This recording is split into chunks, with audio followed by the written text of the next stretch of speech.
আছে দুইটা জিনিস রেখে যাচ্ছি। একটি হলো আল্লাহর কোরআন, আরেকটি হলো আমার আহলে বাইত। সুবহানাল্লাহ বলবেন না? আরেক হাদিসে বলেছেন, আমি তোমাদের কাছে দুইটা জিনিস রেখে যাচ্ছি। একটি হলো কোরআন, আল্লাহর কিতাব, আরেকটি হলো আমি নবীর সুন্নাহ। এই জায়গায় বললেন আল্লাহর কিতাব এবং সুন্নাহ, আর এই জায়গায় বললেন আল্লাহর কিতাব এবং আহলে বাইত। দুইটা জিনিসকে আঁকড়ে ধরে রাখলে সে কখনো পথভ্রষ্ট হবে না। এখানে আল্লাহর কিতাব এবং নবীর সুন্নাহর কথা বলেছেন, শুধু এখানে থাকলেই তো চলতো। আল্লাহর হাবিব তো গায়েবের খবর দেনেওয়ালা। এই যে বর্তমান সমাজে দেখবেন অসংখ্য মানুষ, এখন আমরা স্বাধীনতার পর থেকে এই পর্যন্ত ইয়া রাসূলুল্লাহ, স্বাধীনতার পর থেকে এখনো এই নারে সালাত ইয়া রাসূলুল্লাহর বিরুদ্ধে। ঠিক এভাবে আমরা যখন লিখতাম আহলুস সুন্নাত ওয়াল জামাত, এই আহলুস সুন্নাত ওয়াল জামাতের বিরুদ্ধবাদীরাও কিন্তু ছিল। কিন্তু ইদানিং দেখা যাচ্ছে আমাদের সারা জীবন যারা বিরুদ্ধবাদী ছিল ওরা নিজেরাও এখন আহলুস সুন্নাত ওয়াল জামাত লেখা শুরু করেছে। তাহলে একটা কনসেপ্ট যে আমি তোমাদের কাছে দুইটা জিনিস রেখে যাচ্ছি, একটা হলো কোরআন, আরেকটা হলো আমার সুন্নাহ। তো সুন্নাহ যারা অনুসরণ করবে, মান আলাইহি ওয়া আসহাবি আলাইকুম বিসুন্নতি ওয়া সুন্নাতিল খুলাফায়ে রাশিদিন আল মাহদিয়িন। আমিও বলি সুন্নি, সেও বলে সুন্নি। আমিও বলি আহলুস সুন্নাত ওয়াল জামাত, সেও বলে আহলুস সুন্নাত ওয়াল জামাত। এখন আপনি পার্থক্য নির্ণয় করবে কেমনে?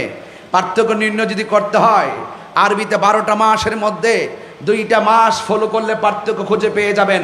দেখবেন মুহররম মাস যখন আসে তখন আহলুস সুন্নাত ওয়াল জামাতের এক শ্রেণী আহলুস সুন্নাত ওয়াল জামাত, তারা ইমামে আলী মুকাম আহলে বাইত রাসূল সাল্লাল্লাহু আলাইহি সাল্লামের মহব্বতে তারা দিওয়ানা হয়ে যায়, তারা উদ্বেলিত হয়ে যায়।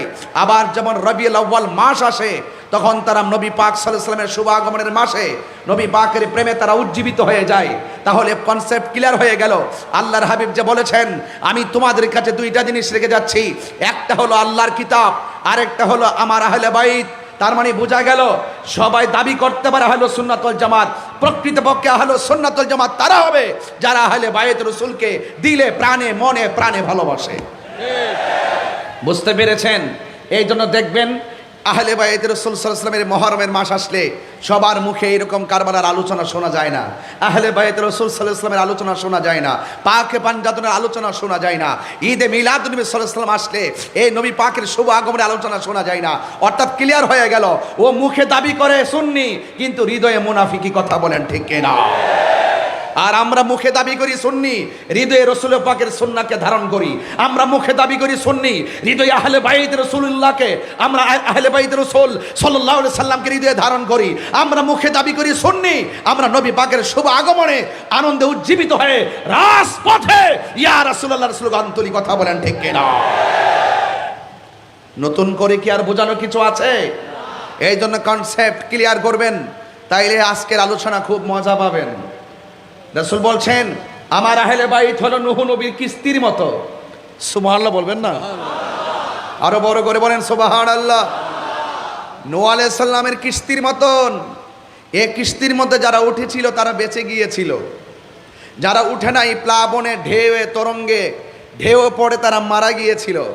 তো আহলে বাইত হলো সেই নূহ আলাইহিস সালামের কিস্তির মতন। মানে হলো নূহ আলাইহিস সালামের নৌকায় আর নদীর পানিতে ঢেউ লেগেছে বাতাসের, আর আমি আপনি আমার গায়ের মধ্যে বাতাস লাগবে, এটা কোনো ওই বাতাস নয়, এটা হলো বাতিলদের ঝড়, বাতিলদের ভূমিকম্প, বাতিল পারবে যাদের হৃদয়ে আহলে বাইত রাসূল সাল্লাল্লাহু আলাইহি ওয়াসাল্লামের মহব্বত আছে। বুঝতে পারছেন? এই জন্য দেখবেন যাদের অন্তরে আহলে বাইত রাসূল সাল্লাল্লাহু আলাইহি ওয়াসাল্লামের মহব্বত আছে এদেরকে কখনো ডলার খাওয়ায়া কালার পাল্টাইতে পারে না, এদেরকে কখনো টাকা দিয়ে কেনা যায় না। কথা বলেন, ঠিক কিনা বলো? তাইলে আমরা মৃত্যুর আগ পর্যন্ত পাকে পাঞ্জাতনকে ইমামে হুসাইন রাদিয়াল্লাহু তাআলার প্রেমে উজ্জীবিত হয়ে থাকতে চাই কি চাই না? তো আজকের এই শাহাদাতে কারবালার আমার পূর্বে একজন হুজুর বক্তব্য দিয়েছিলেন, আপনারা কে কি মনে করেছেন আমি জানি না, এই কথাগুলো অতীব গুরুত্বপূর্ণ। আমি যদি নিজের পরিচয় দিতে চাই, আরে আমরা তো সেই গর্বিত জাতি, করে অন্যরা পরিচয় দিতে ভয় পায়, অন্যরা পরিচয় দিতে কৌশল করে, একমাত্র সুন্নিরা পরিচয় দিতে কৌশল করে না। এরা মৃত্যুর পর থেকে যেই পরিচয় দিয়েছে সব সময় সেই পরিচয় দিবে আর আওয়াজ করে বলবে তুমি কে আমি কে।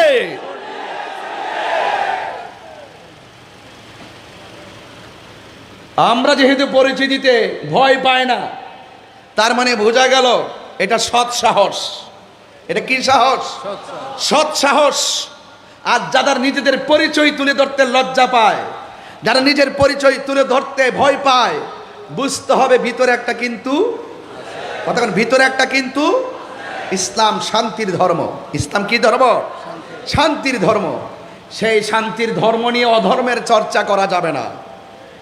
আমরা এই বাংলাদেশে স্বাধীনতার পর থেকে এই পর্যন্ত আমরা একমাত্র দল যারা সমস্ত ডিপার্টমেন্টের কাছে প্রমাণ করতে সক্ষম হয়েছি এই দেশে একমাত্র শান্তিপ্রিয় দল হলো আহলুস সুন্নাত ওয়াল জামাত। আমার সুন্নি ভাইরা কি জাগ্রত আছেন? যদি থাকেন আওয়াজ করে বলেন এই দেশে একমাত্র শান্তিপ্রিয় দলের নাম কি? সন্দেহ আছে? আমরা গর্ব করে সেই পরিচয় দিতে পারি। কেন? আমরা ইমাম হুসাইনি কাফেলার লোক। কথা বলেন ঠিক কিনা? সংখ্যায় 72 হতে পারে।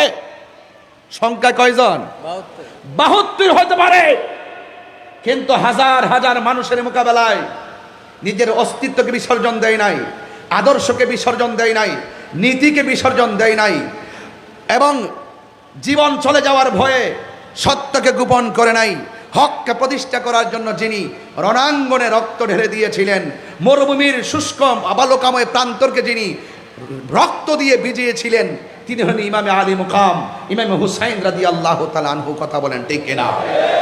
তো সেই ইমামে হুসাইন রাদিয়াল্লাহু তাআলা আনহুর মহব্বতে আজকে যারা এসেছেন, আমি যতটুকু আলোচনা করব, মেহেরবানি করে আমার আলোচনা ঘটনা হিসাবে শুনবেন না, আমার আলোচনা শুনবেন চেতনা হিসাবে। আমার পূর্বে আমাদের আল্লামা ইদ্রিস আনসারী হুজুর মদ্দাজিলুল আলী, তিনি এই বয়সেও তিনি যে সুন্দর করে সুললিত কণ্ঠে আপনাদের সামনে আলোচনাকে উপস্থাপন করেছেন, বেলায়েতের জোর। কথা বলেন ঠিক কিনা বলেন? এই জন্য সুন্নিরা যারা আছে তাদের একটাই পরিচয়, তারা মদিনাওয়ালা আশিক। কথা বলেন ঠিক কিনা? আমি একটু প্রাউড ফিল করে বলি, আমার সামনের গ্যালারিতে যারা বসে আছেন, আমি জানি আপনারা অত্যন্ত কষ্ট করে দীর্ঘক্ষণ পর্যন্ত বসে আছেন। এতক্ষণ তো আমার আলোচনা শেষ হয়ে যাওয়ার কথা ছিল। আমি আসার পরে ঘরে গিয়েছি, ঘরে যাওয়ার পরে একটু বসেছি, তাদের কিছু আবদার রেখেছি, এরপরে আমি আস্তে আস্তে এসেছি, স্টেজে বসে বক্তব্য শুনেছি, আলহামদুলিল্লাহ ওয়াজ শুরু করেছি। আপনাদের কি কষ্ট হচ্ছে? কারা কারা খুশি হয়েছেন এই পর্যন্ত হাত তোলেন তো দেখি। নারে তাকবীর। আরো বড় করে বলুন, নারে তাকবীর, নারে রিসালাত, নারে হায়দারি, আহলুস সুন্নাত ওয়াল জামাত। বলেন আলহামদুলিল্লাহ। ভাইয়ের আমার, আজকের এই আজিমুশান শাহাদাতে কারবালার মাহফিল আমাদের কাহারও জন্য শেষ মাহফিল হতে পারে। হতে পারে কি পারে না? আজকে ৪র্থতম মাহফিল। দেখেন এই মাহফিলে যারা এসেছেন শতকরা মাত্র 10% মুরব্বী এসেছেন, আর বাকি 90% যুবক। এখন বলবেন যে এখন যুবকরাই বেশি মাহফিলে আসে। আমি আপনার সাথে একমত নয়। আমি ওই কথাই একমত যে আমাদের সমাজ মুরব্বী শূন্য হয়ে যাচ্ছে। কথা বলেন ঠিক কিনা? আমার বাবা চলে গিয়েছে, সমাজ এখন মুরব্বী শূন্য হয়ে গেছে। এই জন্য এখন মান্যতা উঠে গেছে। দেখছেন না, আপনি ছোট ছোট পোলাপানদের সামনে আপনি মুরব্বী হিসাবে সম্মান নাই। ছোট ছোট পোলাপানের সামনে প্রশাসনের ঊর্ধ্বতন কর্মকর্তার কোনো মূল্য নাই। ছোট ছোট পোলাপানদের সামনে আমাদের সিনিয়রদের কোনো সম্মান নাই।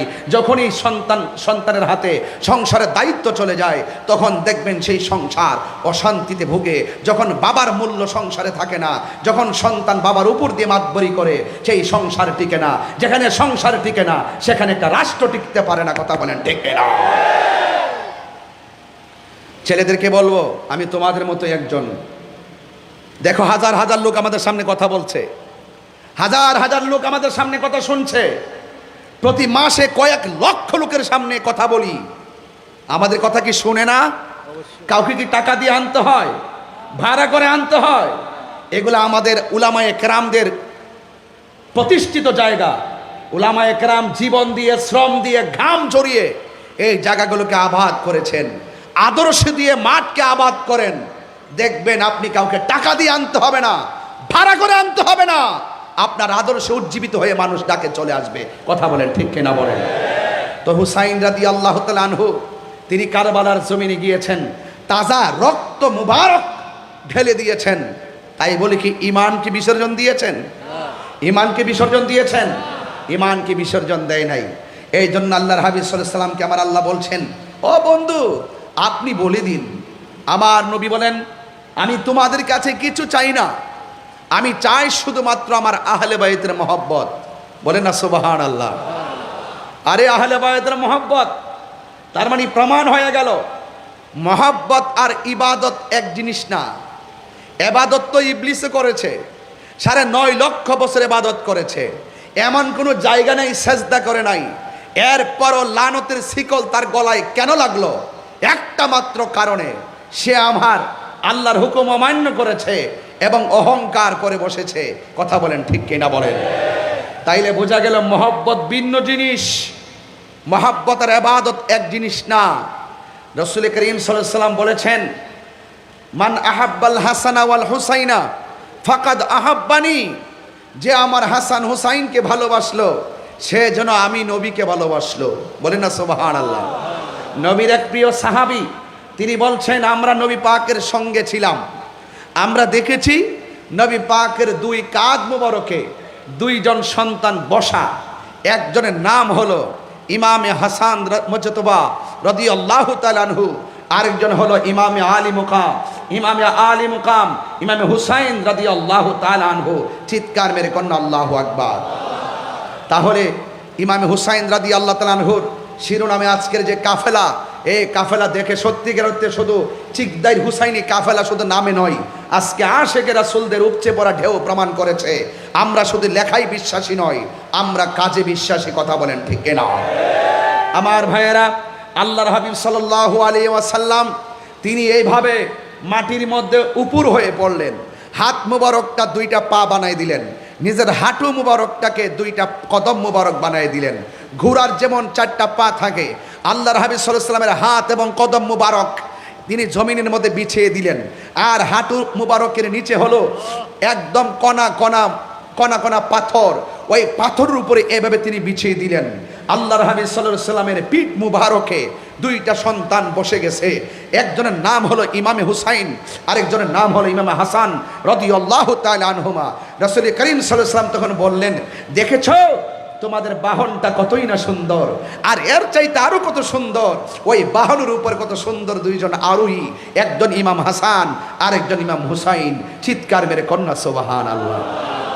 তার মানে বোঝা গেল ইমামে আলী মুকাম রাদিয়াল্লাহু তাআলা আনহুকে ভালোবাসা শুধুমাত্র আমাদের মুখের দাবি নয়, এই ভালোবাসার দাবি রহমাতুল লিল আলামিনের, এই ভালোবাসার দাবি হলো স্বয়ং আল্লাহ রাব্বুল আলামিনের। চিৎকার মেরে কন্যা সুবহানাল্লাহ। আমার যুবক ভাইয়েরা, আমার মুরব্বী বাবাজিরা, আমি সংক্ষিপ্ত পরিসরে যেই কথাগুলো বলার চেষ্টা করব, আপনারা সবাই মনোযোগ সহকারে আমার কথাগুলো শুনবেন। শোনার জন্য মাগরিবের পর থেকে এই পর্যন্ত আপনারা যেই ধৈর্যের সাথে বসে আছেন, ইমামে হুসাইন রাদিয়াল্লাহু তাআলা আনহু যদি রাজি হয়ে যায়, আমি বিশ্বাস করি ইমামে হুসাইন রাদিয়াল্লাহু তাআলা আনহু আপনাকে আমাকে ছাড়া জান্নাতে যাবে না। কথা বলেন ঠিক কিনা?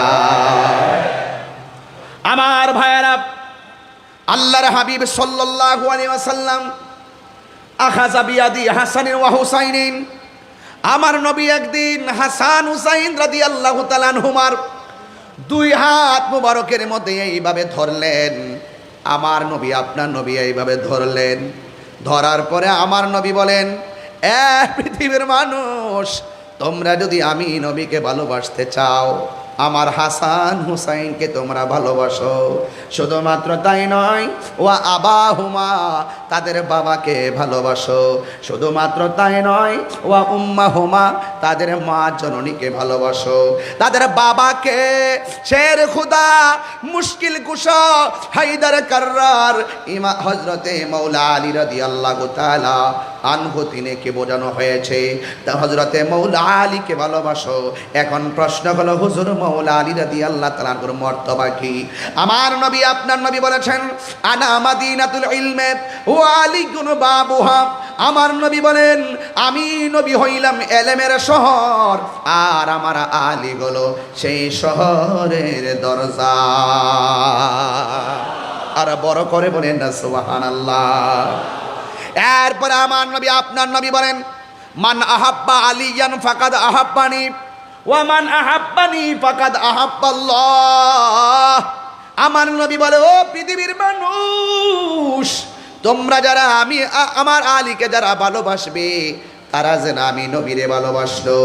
আমি নবীরে যে ভালোবাসলো, সে স্বয়ং আমার আল্লাহকে ভালোবাসলো। ওয়ামান আবগাদা আলিয়ান ফাকাদ আবগাদানি ওয়ামান আবগাদানি ফাকাদ আবগাদাল্লাহ। যে আমার আলীকে কষ্ট দিল, সে আমি নবীরে কষ্ট দিল। আর আমি নবীরে যে কষ্ট দিল, সে আমার আল্লাহকে কষ্ট দিল। এখন প্রশ্ন হলো, কেউ যদি নবীরে কষ্ট দেয়, কেউ যদি আল্লাহরে কষ্ট দেয়, আমার পূর্বে আল্লামা ইদ্রিস আনসারী হুজুর, মুদ্দাজিল্লুল আলী হুজুর বলেছিলেন, কেউ যদি আল্লাহরে কষ্ট দেয়, কেউ যদি নবীরে কষ্ট দেয়, তার জন্য কি শাস্তি রয়েছে? কয়, ওয়া আ'আদ্দা লাহুম আযাবাম মুহিনা। ওয়া আ'আদ্দা লাহুম আযাবাম মুহিনা।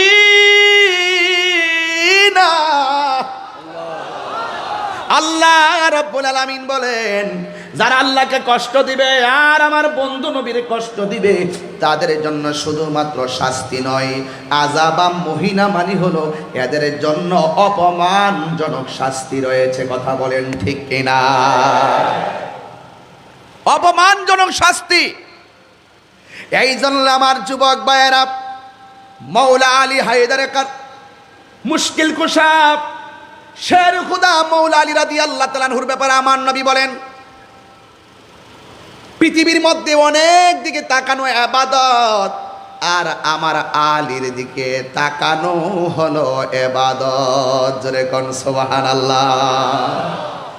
তাইলে আমার নবী যে বলছেন, হাসান হোসেনকে ভালোবাসলে আমি নবীকে ভালোবাসা হবে। ওয়া আবাহুমা, তাদের বাবাকে ভালোবাসতে হবে। ওয়া উম্মাহুমা, তাদের মাকে ভালোবাসতে হবে। এখন হাসান হোসেনের আম্মা কি রাউজানের ফাতেমার মতো নাকি? তিনি কেমন ফাতেমা? যার মায়ের নাম হলো খাদিজাতুল কুবরা রাদিয়াল্লাহু তাআলা আনহা। আমার আল্লাহ এই পৃথিবীর মধ্যে একটা নারীকে সালাম দিয়েছে, সেই নারীর নাম হলো আমার মা খাদিজাতুল কুবরা। আরে হাত তুলে কোন আল্লাহু আকবার।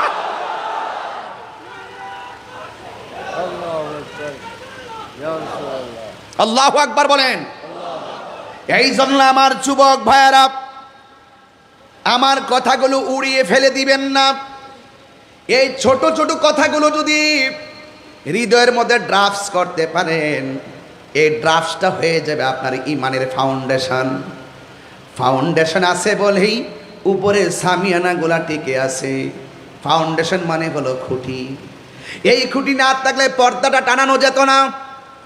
আপনার হৃদয় নামক সফটওয়্যারে যদি আহলে বায়তের মহব্বত ড্রাফটস করতে না পারেন, তাইলে কোনোদিন আপনি ইমান ধরে রাখতে পারবেন না। আমার দেশে দেখবেন অনেক মানুষ টাকা খাইয়া ইমান বিক্রি করে ফেলায়। ইদানিং তো দেখা যায় অনেক মৌলবীরা হক কথা কয় না। কথা কন ঠিক কিনা?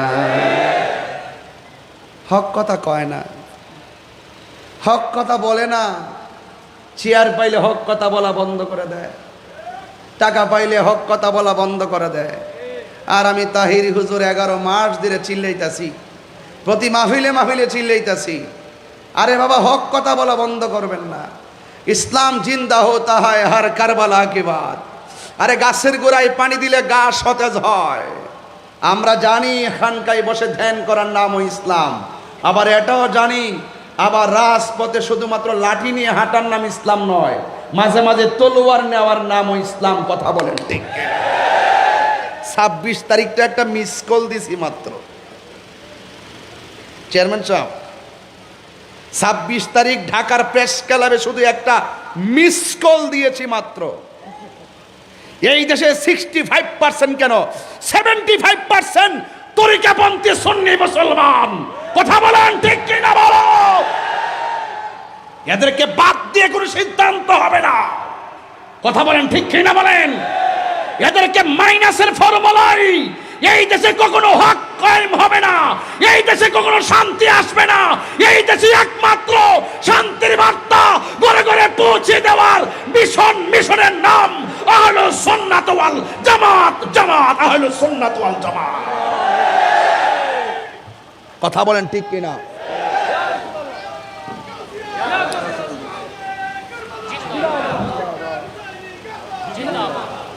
আমার কথা কি কেউ রাজনীতি গন্ধ খুঁজতেছেন?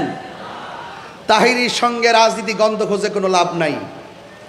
আমি দায়িত্বহীন ভাষায় বলছি, আবারও বলছি, ইমামে আলী মুকাম ইমাম হুসাইন, যারা হুসাইনি মুসলমান, তারা কখনো লাল চক্ষুকে ভয় পায় না। আওয়াজে মনে হচ্ছে সেখানেও কি মুনাফিক আছে নাকি? আমার কি লাল চক্ষুকে ভয় পায়?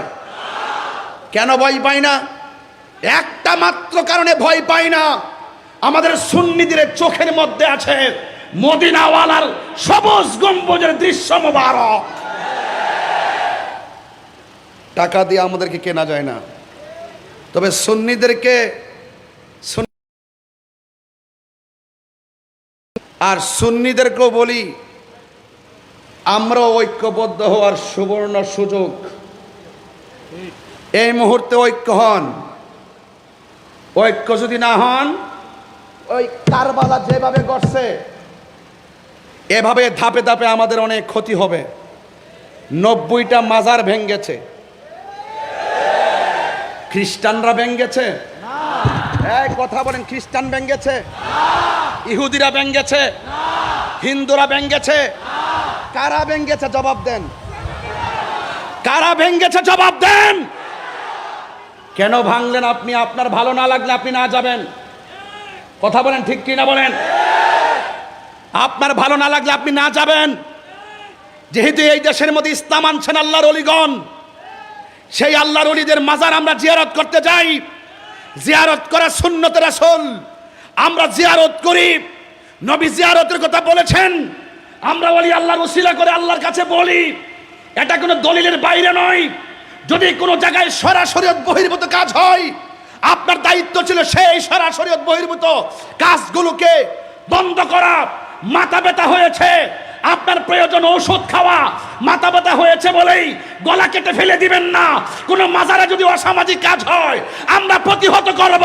কোনো মাজারে আশেপাশে যদি কেউ অন্যায় করে, আমরা তা প্রতিহত করব। আপনি মাজারটা ভাঙলেন কেন? 90টা মাজার ভাঙলেন কেন? তার মানে বোঝা গেল আপনার মাঝে ওই মুনাফিকের চরিত্র বিদ্যমান আছে। কথা বলেন ঠিক?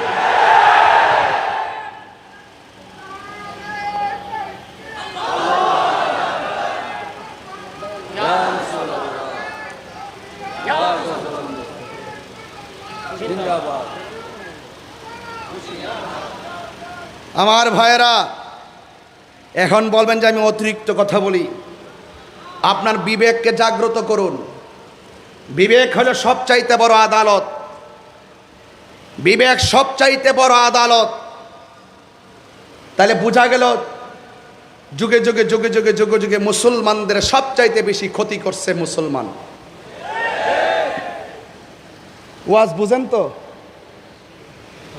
গাজায় আক্রমণ হয়, ক্ষমতাসীন রাষ্ট্রগুলো চুপ থাকে, ক্ষমতাসীন মুসলিম রাষ্ট্রগুলো চুপ থাকে।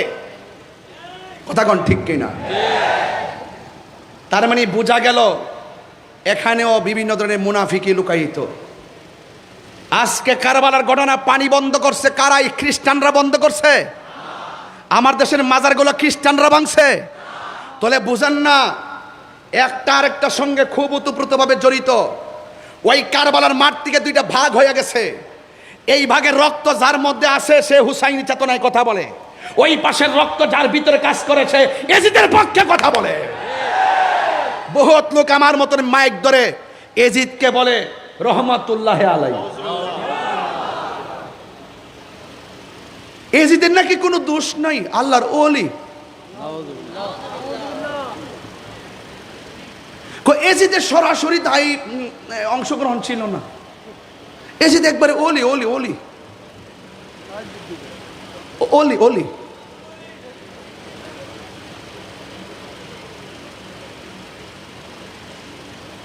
যারা এজিদ প্রীতি কথা বলে, যারা এজিদের বন্দনা গায়, তাদের ভিতরে ভেজাল আছে। কথা বলেন ঠিক কি না বলেন?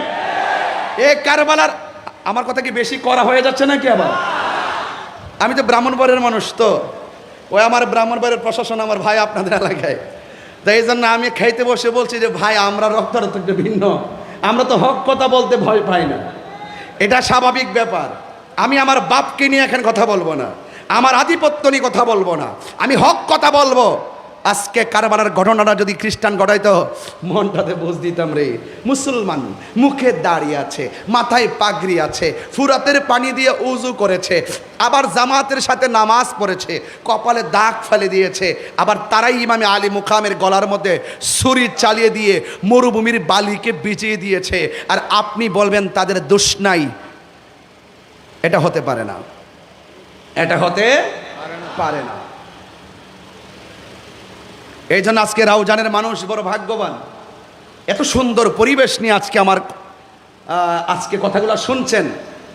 তাইলে একটু বলুন তো দেখি, আমরা কি এজিদি না হুসাইনি? আমার ওই ছেলেগুলোর আওয়াজটা কম হচ্ছে, বলেন এজিদি না হুসাইনি? সবাই বলে এজিদি না হুসাইনি? তাহলে এই যে চিকদার হুসাইনি কাফেলা, এটা কি কোনো সাধারণ কাফেলা? আরে না, সাধারণ কাফেলা। মনে বড়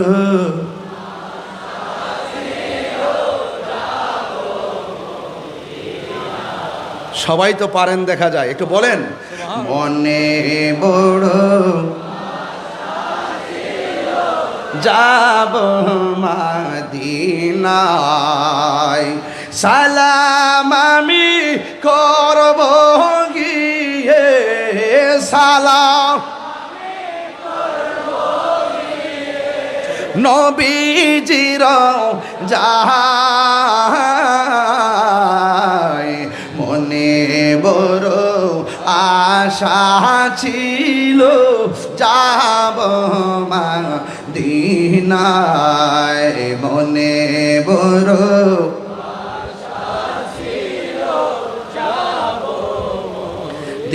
দিনায়। যে কাফেলাতে হুসাইনি কাফেলা দেখে গজলটা টান দিছে আর কি, একটু মিলাই দিয়া যায়। কাফেলাতে কে যাও তুমি, কে যাবে তোরি, সঙ্গে করে নাও গো আমায় একটু দয়া করে। কাফেলাতে কে যাও তুমি, কে যাবে তোরি, সঙ্গে করে নাও গো আমায় একটু দয়া করি, সঙ্গে যদি না নাও মুরে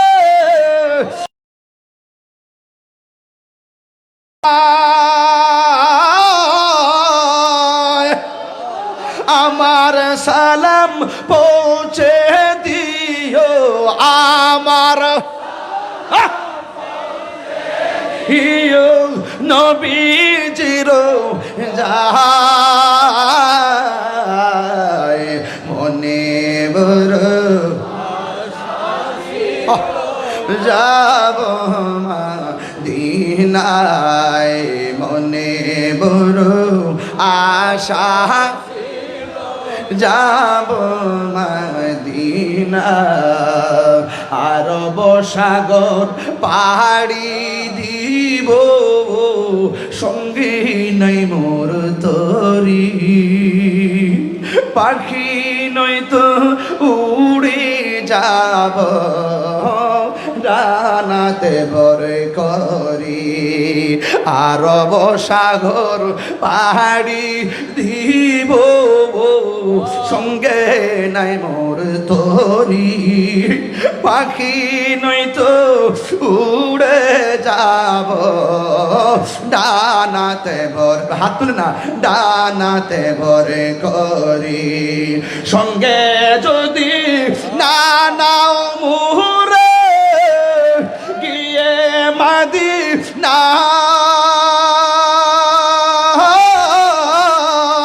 আমার সালাম পৌঁছে দিও, আমার সালাম পৌঁছে দিও, নবীজির যায় মনে বড় আশা ছিল যাব মদিনায়, মনে বড় আশা ছিল মদিনা, সালাম আমি করব গিয়ে, সালাম আমি করব গিয়ে, হে নবীজির যায় মনে বড় আশা যাব মদিনায়, মনে বড় আশা ছিল যাব মদিনা।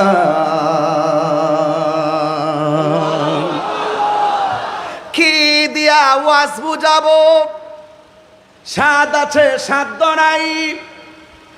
হাইরে কিছুদিন আগে গাজায় যখন ইসরায়েলের আগ্রাসন হলো, আমি গুনাহগার কিছু টাকা পাঠাইছি খাবার কিনা দেওয়ার জন্যে, গাজার মুসলমানদের জন্য কিছু ত্রাণ আমি সাধ্য অনুযায়ী পাঠাইছি, আমার খাবারটা তাদের হাতে গেছে।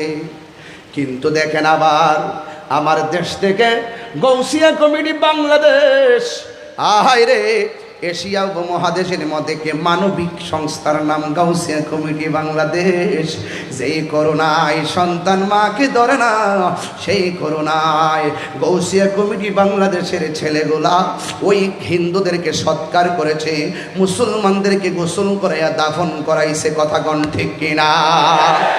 ঠিক গাউসিয়া কমিটি বাংলাদেশের পক্ষ থেকে এই বাংলাদেশ থেকে খাবার নিয়া গাজার মুসলমানদের মুখে পৌঁছাইয়া দিয়েছে। এই যুগে যদি ইসরায়েলের আগ্রাসনের মোকাবেলায় ফিলিস্তিন মুসলমানদের মুখের মধ্যে আমরা খাবার পৌঁছায় দিতে পারি, তাইলে আমি নিঃসন্দেহে ওই কথাও বলতে পারি, এই মুহূর্তে যদি কারবালা হইতো, এজিদ বাহিনীরা যদি ইমামে হুসাইন রাদিয়াল্লাহু তাআলা আনহুর জন্য তারা পানি বন্ধ করে দিত, আজকে আমার সামনের গ্যালারিতে যারা চেয়ারে বসে আছেন, আপনারা আপনাদের বাড়ি বিক্রি করতেন, আপনারা আপনাদের জমিন বিক্রি করতেন, আমরা আমাদের জমিন বিক্রি করতাম, আমরা আমাদের সম্পদ বিক্রি কইরা দিতাম। ইমাম হুসাইন রাদিয়াল্লাহু তাআলা আনহুর জন্য যারা পানি বন্ধ করে দিয়েছে, আমরা বাংলার জমিন থেকে বাড়িঘর বিক্রি কইরা আকাশপথে উইরা যাইয়া ইমামে হুসাইন রাদিয়াল্লাহু তাআলা আনহুর মুখের মধ্যে পানি ঢেলে দিতাম। কথা বলেন ঠিক কিনা? হায়রে কি দিয়া ওয়াজ বুঝাবো? এই জন্য আমাদের মন মানে না। কারবালার ঘটনা আমার হুজুর যখন ওয়াজ করে মানুষ চোখের পানি ফালায় কান্দে। কেন কান্দে? যেই নবীজি ইমামে হুসাইনের রাদিয়াল্লাহু তাআলার গলার মধ্যে চুমা দিয়েছে, হুজুর ওয়াজের মধ্যে কথাটা বলতেছিল, আর 1 ঘন্টা করলে আমি শুনতাম। যেই হুসাইন রাদিয়াল্লাহু তাআলা আনহুর গলার মধ্যে আমার নবীর নূরানি টুট মুবারক লাগায়া চুমা দিছে, ওই গলার মধ্যে তারা ছুরি চালাইয়া দিছে। যে হাসান মুজতবার মুখের মধ্যে ঠোঁটের মধ্যে আমার নবী রাহমাতুল লিল আলামিন চুমা দিয়েছে, এই ঠোঁটের মধ্যে তারা বিষ ঢেলে দিয়ে বিদায় করে দিয়েছে। ও বন্ধু, যেই নবী সৃষ্টি না কলম হইতো না, ওয়ালা সামাউন আসমান হইতো না, ওয়ালা আরদুন জমিন হইতো না, ওয়ালা জিন্নুন জিন হইতো না, ওয়ালা মালাকুন ফেরেশতা হইতো না, ওয়ালা ইনসুন মানুষ হতো না, ওয়ালা আরদুন জমিন হতো না। আরে যেই নবী সৃষ্টি না হলে পানি সৃষ্টি হইতো না, ওই নবীর নাতির জন্য তারা কেমনে পানি বন্ধ করে দিলি? রোজা শর্মে ক্যা জবাব হয় মুস্তাফা কে সামনে, আমার নবীর সামনে তোরা কেমনে মুখ দেখাবি? আজকে এই কারবালার মাসে, আগামীকাল কিন্তু মুহররমের 10 তারিখে, আরে কেমন একটা রাতের মধ্যে বসছেন আপনারা জানেন?